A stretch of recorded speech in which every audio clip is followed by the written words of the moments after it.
देश के पहले मानव space mission, India's first human space mission Gaganyaan Gaganyaan के अंतरिक्ष यात्रियों के धरती पर सकुशल लैंडिंग के लिए 2 स्थानों पर विचार किया जा रहा है। इस स्पेस मिशन से जुड़े वरिष्ठ अधिकारी ने इसकी सूचना दी है। रिपोर्ट के मुताबिक अंतरिक्ष में 1 सप्ताह बिताने के बाद गगनयान धरती पर लौटेगा। ह्यूमन स्पेस फ्लाइट सेंटर हसफ के निदेशक डॉ उन्नीकृष्णन नायर ने कहा है, 2023 में जब गगनयान धरती पर लैंड करेगा तो अरब सागर अरेबियन से इसकी पहली प्राथमिकता होगी। हालांकि बैकअप प्लान के लिए बंगाल की खाड़ी, बे ऑफ बंगाल पर भी विचार किया जा रहा है। डॉ उन्नीकृष्णन ने एक ईयर बुक में इस संबंध में लेख लिखा है। उन्होंने लिखा है कि अगर अरब सागर वाले विकल्प पर किसी तरह की दिक्कत होती है तो दूसरे विकल्प के तौर पर बंगाल की खाड़ी में भी गगनयान उतर सकता है। इसरो ने गगनयान में 2 से 3 अंतरिक्ष यात्रियों को भेजने का फैसला किया है। 2023 में गगनयान के अंतरिक्ष यात्री 1 सप्ताह तक अंतरिक्ष में समय बिताने के बाद धरती पर वापस आएंगे।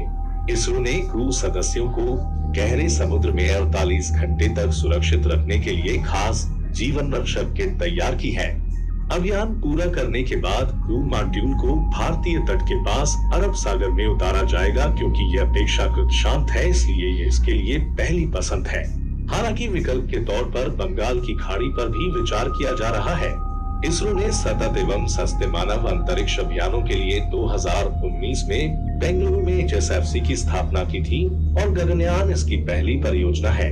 लैंडिंग के बाद क्रू मॉड्यूल के कोऑर्डिनेट्स सटीक स्थिति को विभिन्न पोतों पर प्रतीक्षा कर रही रिकवरी टीमों का साथ साझा किया जाएगा।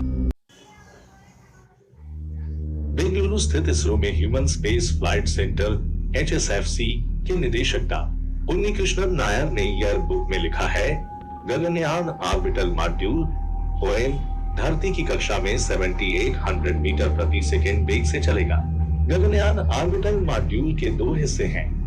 पहला क्रू मॉड्यूल CM या अंतरिक्ष यात्रियों के रहने का स्थान और दूसरा सर्विस मॉड्यूल SM। इसे थर्मल प्रोटेक्शन सिस्टम तकनीक पर डिजाइन किया गया है, यानी मॉड्यूल में दोहरी दीवार प्रणाली है ताकि किसी भी तापमान पर मॉड्यूल के अंदर अंतरिक्ष यात्रियों को किसी तरह का नुकसान न हो। दोहरी दीवार प्रणाली के तहत उड़ान के दौरान तीव्र एरोडायनामिक हीटिंग से बचाने के लिए इसमें थर्मल प्रोटेक्शन सिस्टम TPS लगा है।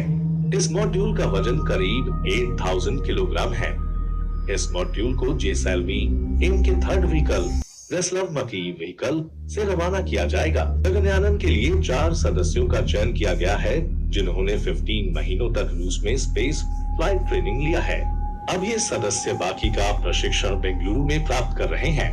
देश के पहले मानव मिशन गगनयान को सकुशल पूरा करने के लिए रवाना होने वाले 4 अंतरिक्ष यात्रियों को धरती पर रहते हुए ही अंतरिक्ष में जीने के तौर तरीके सिखाए जाएंगे।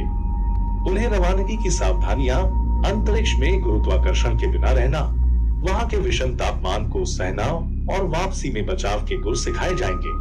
गगनयान के अंतरिक्ष यात्रियों की बचाव प्रणाली के प्रदर्शन की जांच करने के लिए परीक्षण उड़ान और गगनयान का पहला मानवरहित अभियान इस साल की दूसरी छमाही की शुरुआत में निर्धारित है। दोस्तों, अगर वीडियो अच्छा लगे तो लाइक और सब्सक्राइब जरूर करें। अगला वीडियो देखने के लिए